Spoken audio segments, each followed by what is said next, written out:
Hello students, welcome to Shweta Yadav Tutorials. Please like and subscribe my channel and hit bell icon for more updates.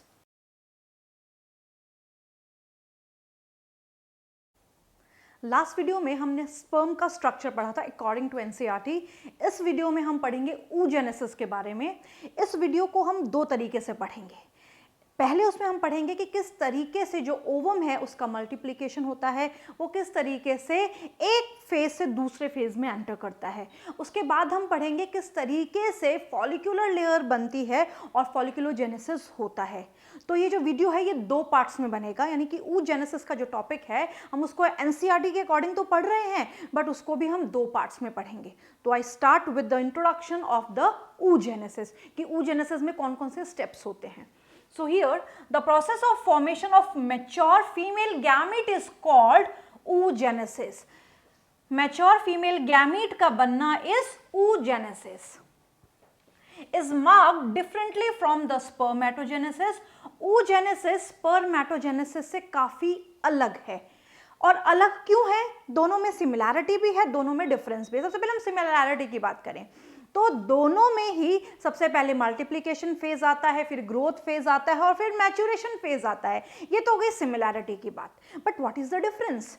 Difference होता है maturation phase में।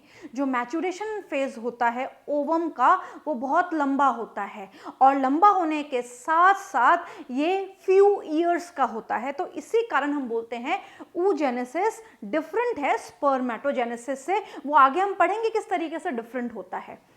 Oogenesis is initiated during embryonic development stage when a couple of million gametes mother cell oogonia are formed within each fetal ovary. तो ये बहुत important line है। ये line क्या कह रही है कि जो oogenesis है वो कहाँ से स्टार्ट हो जाता है? वो फीमेल फीटस की ओवेरी से स्टार्ट हो जाता है। ये बात हमें बहुत ध्यान रखनी है। No more oogonia are formed and added after birth. जन्म के बाद एक भी oogonia नहीं मल्टीप्लाई होते हैं, ना ही बनते हैं। These cells starts division and enter into the prophase 1 of the meiotic division and get temporarily arrested at that stage called primary oocyte. यहाँ पे कहा जा रहा है कि ये जो डिवीजन है ये अरेस्ट हो जाता है एक पर्टिकुलर फेज में आके, और वो फेज कौन सा होता है? Prophase of meiotic division 1। यहाँ पे आके ये रुक गया है and get temporarily arrested at that stage. Temporarily arrest हो जाता है और इसी स्टेज को ही हम क्या बोलते हैं? Primary oocyte. Each primary oocyte then gets surrounded by a layer of granulosa cell and it is called the primary follicle. Primary oocyte के ऊपर ही लेयर्स होती हैं ग्रैन्युलोसा सेल्स की, उसको कहा जाता है प्राइमरी फॉलिकल। फॉलिकल की लेयर होने के कारण इसको बोला गया है, ग्रैन्युलोसा सेल या फॉलिकुलर सेल की लेयर होने के कारण इसको बोला गया है प्राइमरी फॉलिकल, जो फिगर 3.7 में हमें दिखाया गया है। तो यहाँ पे हम देखेंगे कि फिगर 3.7 कौन सा है। ये जो फिगर है यहाँ पे दो हैं, देखिए ये है प्राइमोर्डियल फॉलिकल और ये बनते हैं प्राइमरी फॉलिकल। इसका सबका मैं लाइन टू लाइन आपको बताऊंगी कि कैसे बन रहे हैं। सबसे पहले हम एक कॉन्सेप्ट समझ लेते हैं। सबसे पहले हमें ये बात समझनी होगी कि जो गैमीट्स हैं वो एक्स्ट्रा गोनाडल इन ओरिजिन है। एक्स्ट्रा गोनाडल इन ओरिजिन क्या मतलब है इस बात का? कि गोनाड्स जो हैं उनमें गैमीट्स नहीं बनते हैं, वो यॉर्क सैक में बनते हैं और यॉर्क सैक में बनते के कहाँ आ जाते हैं? यॉर्क सैक में वो प्राइमोर्डियल जर्म सेल के नाम से बनते हैं। प्राइमोर्डियल जर्म सेल के नाम से बनते हैं, यानी कि यॉर्क सैक में चाहे मेल गैमीट हो या फीमेल गैमीट हो क्या बन जाते हैं? प्राइमोर्डियल जर्म सेल्स बन जाती हैं। और इनको अब जर्म सेल्स इसलिए बोलते हैं क्योंकि ये गैमीट्स का फॉर्मेशन करेंगी। They migrate and once they start their migration they enter in the particular organ, यानी कि गोनैड्स में एंटर हो जाती हैं, they enter in the gonads. अब सीधी सी बात है, गोनैड्स कब बनते हैं? एक पूरे प्रेगनेंसी फेज को हम 1 से 9 मंथ्स में डिवाइड करते हैं। ये बहुत इंपॉर्टेंट बात है, ध्यान से समझनी है। 1 से 9 मंथ में एक प्रेगनेंसी को हम डिवाइड करते हैं। इस प्रेगनेंसी में यहां बना देती हूं मैं, 1 से 9 मंथ की एक सिंपल प्रेगनेंसी को हम देखते हैं, 1 to 9 मंथ। इसमें 2.5 to 3 मंथ्स के बीच में ऑर्गेनोजेनेसिस हो जाता है, ऑर्गेनोजेनेसिस हो जाता है। इसका सिंपल सा मतलब है ऑर्गन्स बन जाते हैं, और इन ऑर्गन्स में रिप्रोडक्टिव ऑर्गन्स भी हैं, और रिप्रोडक्टिव ऑर्गन में अगर मेल है तो टेस्टिस बन जाएंगे, और अगर फीमेल है तो ओवेरी बन जाएगी। तो यानी कि प्राइमोर्डियल जर्म सेल्स जो एक्स्ट्रा गोनाडल इन ओरिजिन है, ये कहाँ पे माइग्रेट कर जाएंगी? अब ये माइग्रेट कर जाएंगी फीमेल की ओवेरी में, ये माइग्रेट कर गई। और इनको हम क्या बोलेंगे जब ये ओवेरी के अंदर प्रेजेंट होंगी? इनको हम बोलेंगे oogonia, and these oogonia start their division. अब ये अपना डिवीजन स्टार्ट करते हैं, और ये लगभग 7 मंथ्स तक, ये लगभग 7 महीने तक, 3 से 7 महीने तक ये रेप्लिकेशन अपना यानी कि मल्टीप्लिकेशन करते रहते हैं, और मल्टीप्लिकेशन करके इसके बाद का जो स्टेज होता है ये डिफरेंशिएट कर जाते हैं। तो यानी कि जो फीमेल oogenesis हम पढ़ते हैं, फीमेल में ओवम का बनना, उसके बहुत सारे फेजेस हैं, और वो सारे बहुत इंपॉर्टेंट है। सबसे पहले हमने पढ़ा जन्म से पहले की बात, और ये सारी बात हो रही है फीटल लाइफ की, फीटल लाइफ की। जब एक फीमेल है, फीटस है, और अपने मदर्स वुम्ब में है, उसकी ओवेरी में हजारों की संख्या में इमेच्योर ओवम उगोनिया के नाम से प्रेजेंट होते हैं, मल्टीप्लाई होते हैं, और लगभग 7 महीने तक इनका मल्टीप्लिकेशन चलता रहता है। ये 7 मंथ्स तक मल्टीप्लाई करते हैं, इनकी संख्या बढ़ा लेते हैं, यानी कि मल्टीप्लिकेशन फेज को कंप्लीट कर देते हैं। मल्टीप्लाई करने के बाद मल्टीप्लिकेशन ये करते हैं माइटोसिस से। तो यहाँ पे हमने बोला है उगोनिया मल्टीप्लाई करते जाते हैं। मल्टीप्लाई करने के बाद एक स्टेज ऐसी आ जाती है जब ये डिफरेंशिएट कर जाते हैं, यानी कि they increase in their size, इनमें ग्रोथ हो जाती है।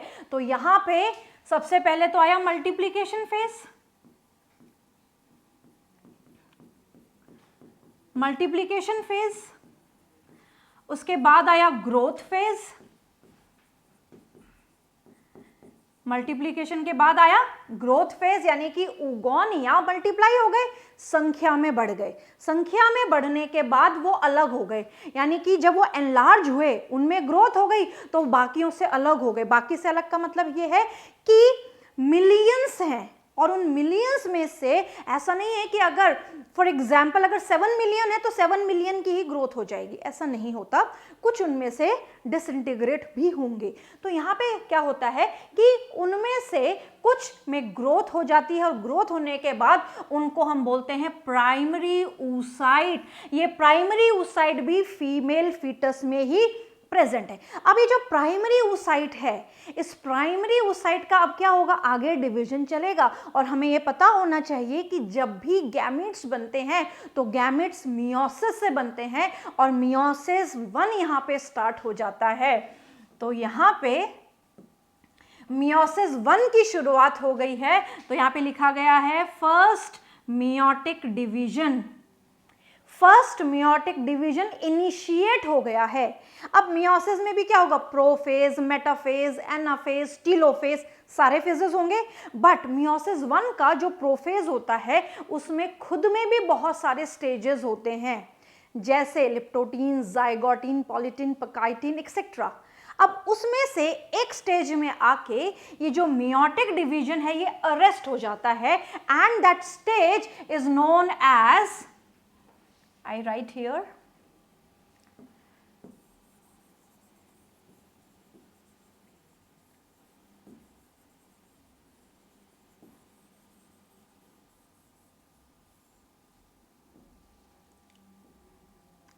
one stage is diplotene stage. Diplotene stage में मियोसिस 1 आके अरेस्ट हो जाता है। अब वो अरेस्टेड है, यानी कि प्राइमरी oocyte ने अपना डिवीजन जो है वो स्टार्ट कर दिया था। अब वो जो डिवीजन है वो मियोसिस 1 के प्रोफेज 1 में, मियोसिस 1 के प्रोफेज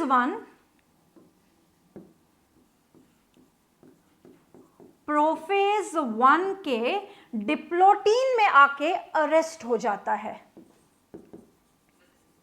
अरेस्ट हो गया, यानी कि जब एक बच्ची पैदा होती है तो उसकी ओवेरी में क्या प्रेजेंट होगा? उसकी ओवेरी में प्रेजेंट होगा प्राइमरी oocyte, और ये जो प्राइमरी oocyte है इसकी ओवेरी में अरेस्टेड रहेगा एक पर्टिकुलर डिवीजन में, and that division is prophase 1 diplotene stage of meiosis 1। ये क्वेश्चन आता है, यानी कि जब बच्ची पैदा हुई तो मियोसिस अभी भी अरेस्टेड था।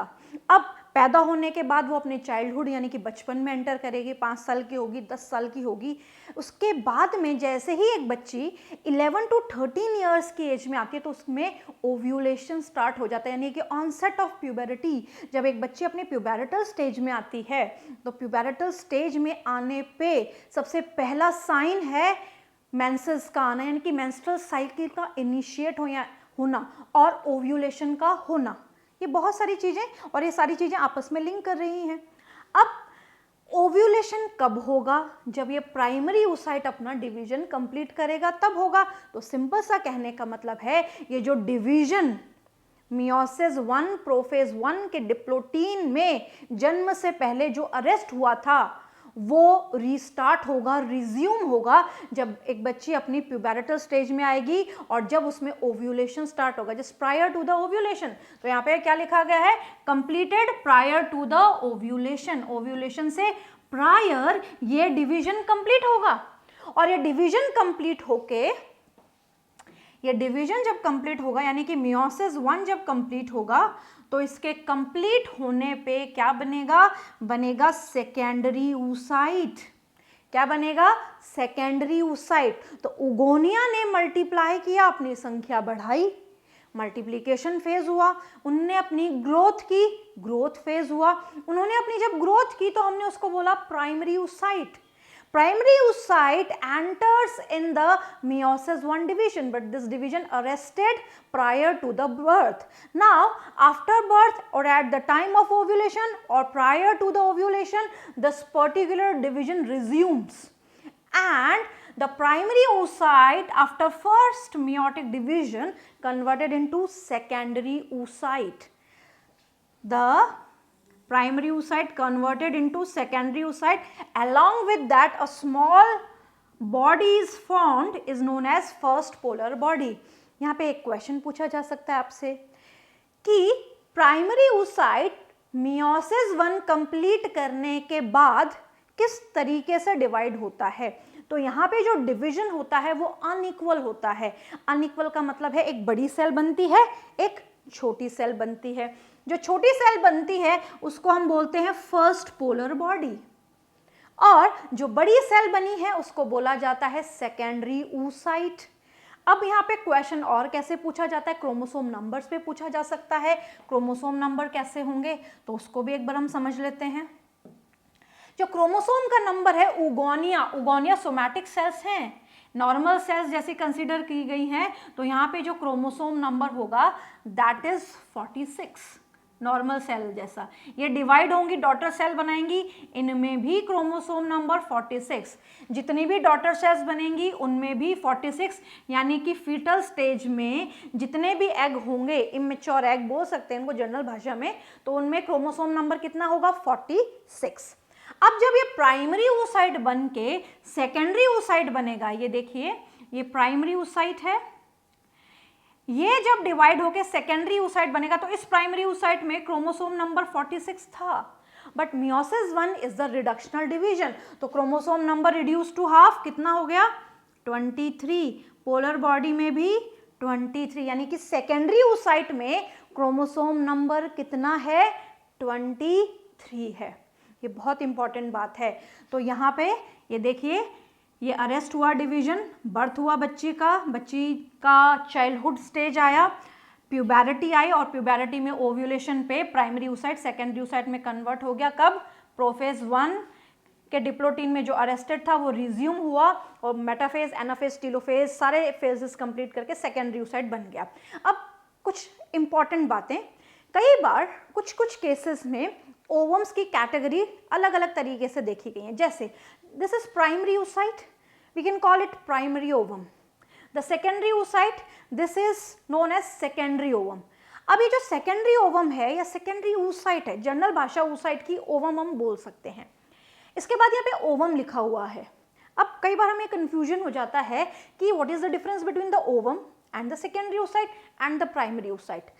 सी here there are different stages and these all stages are of ovum. ये सारी स्टेजेस ओवम की ही हैं। ओवम एग्जैक्टली नाम दिया जाता है जब सेकेंडरी oocyte या सेकेंडरी ओवम स्पर्म के साथ फ्यूज करता है। फ्यूजन पे ये जो ओवम है या सेकेंडरी oocyte ये हाईली या मेटाबॉलिकली एक्टिव हो जाता है और एक्टिव होके अपना मियोसिस 2 कंप्लीट करता है। सेकेंडरी ओवम स्पर्म के कांटेक्ट में जब आता है तो हरीली, बहुत जल्दी जल्दी, एक्टिवली, मेटाबॉलिकली क्या कंप्लीट करता है? अपना मियोसिस 2 कंप्लीट करता है और ये सेकेंडरी oocyte कन्वर्ट हो जाता है ओवम में। तो कई बार बहुत अच्छी लेवल की जब हम किताबें पढ़ते हैं तो हमें इन ओवम्स के अलग अलग नाम दिखते हैं। तो सबसे पहले अगर हम प्राइमरी ओवम की बात करें तो इसको बोला जाता है, प्राइमरी oocyte की बात करें तो इसको बोला जाता है primary ovum, primary ovum. Secondary oocyte को बोला जाता है सेकेंडरी ओवम। और फर्टिलाइजेशन के जो बाद बनता है, एग्जैक्टली जिसका फर्टिलाइजेशन स्पर्म से हुआ है, दैट इज डेफिनेटिव ओवम। इसको डेफिनेटिव ओवम बोला जाता है और एग्जैक्टली जो टर्म ओवम ली जाती है वो आफ्टर फर्टिलाइजेशन ली जाती है। बट हमें कंफ्यूज नहीं होना है इन टर्म्स में। सीधा सा शब्द है प्राइमरी ओवम, सेकेंडरी oocyte या प्राइमरी oocyte, सेकेंडरी oocyte या ओवम। तो ये 3 टर्म्स हमें आसान जो लगती हैं उनसे पढ़ लेना चाहिए जिससे सारी चीजें हमें समझ में आ जाए। अब एक इंपॉर्टेंट और बात, जब सेकेंडरी oocyte ओवम या डेफिनेटिव ओवम बनाता है तो इस डेफिनेट ओवम में भी नंबर ऑफ क्रोमोसोम 23 होते हैं और फर्स्ट पोलर बॉडी भी नेचुरली यहां जो बनी थी वो इसी जगह खत्म हो जाएगी। बट जब सेकेंडरी oocyte डिवाइड होगा और ओवम बनेगा तो उसके साथ यहां पे एक और अनइक्वल साइज्ड सेल बनेगी, that is second polar body. अब यहां पे जैसे स्पर्म में क्या होता है, 1 से 4 बनती हैं, एक सेल से 4 स्पर्म का फॉर्मेशन होता है, एक नॉर्मल जर्नल बात है मियोसिस के बाद। तो यहाँ पे ऐसा क्यों नहीं होता? फीमेल्स में ऐसा क्यों नहीं होता? फीमेल्स में ऐसा इसलिए नहीं होता, अगर फीमेल्स में एक सेल से 4 सेल्स बने, जस्ट इन केस इमेजिन कर लेते हैं कि 4 सेल बन गई, तो वो जो 4 सेल है यानी कि 4 ओवम है और 4 ओवम है तो फीमेल जेनिटल ट्रैक्ट में एट अ टाइम 200 से 500 मिलियन स्पर्म्स प्रेजेंट होते हैं। तो 4 ओवम फर्टिलाइज आसानी से हो सकते हैं, तो फीमेल एक से ज्यादा बच्चों को जन्म देगी और ऐसा यूट्रस हैंडल करने के लिए नहीं बना है। यूट्रस एक पर्टिकुलर वेट तक, पर्टिकुलर बेबी का जो वेट होता है उस तक वजन झेल सकता है, उसके बाद में वो वेट टॉलरेट नहीं करता। इलास्टिसिटी है बट इतनी नहीं है कि बहुत ज़्यादा वेट में टॉलरेंस हो। तो यहाँ पे क्या होता है, इस चीज़ को अवॉइड करने के लिए इस तरीके से फीमेल की बॉडी डिजाइंड है कि एक समय में एक ओवेरी से एक ही ओवम रिलीज होगा और वो स्पर्म के साथ फर्टिलाइज होगा। बट एक और हमारे दिमाग में क्वेश्चन आ सकता है कि ट्विंस भी तो होते हैं, तो जो ट्विंस का कॉन्सेप्ट हम आगे पढ़ेंगे, बिल्कुल ऐसा हो सकता है कि एक समय में एक ओवेरी से 2 ओवम मैच्योर होकर रिलीज हो जाएं और ऐसा हो सकता है।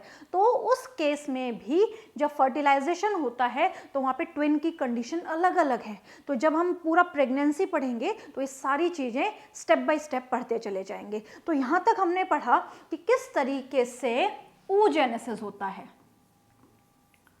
oogenesis टॉपिक हम पढ़ रहे हैं और ये oogenesis का एक ओवरव्यू है। इसके बाद हम पढ़ेंगे फॉलिकल्स की ग्रोथ कैसे हुई, वो बहुत इंपॉर्टेंट है, क्योंकि जब फॉलिकल्स पढ़ेंगे तो ये सारे नाम दोबारा आएंगे, तो ये याद रखना है कि किस तरीके से किस फॉलिकल में कौन सा oocyte प्रेजेंट है।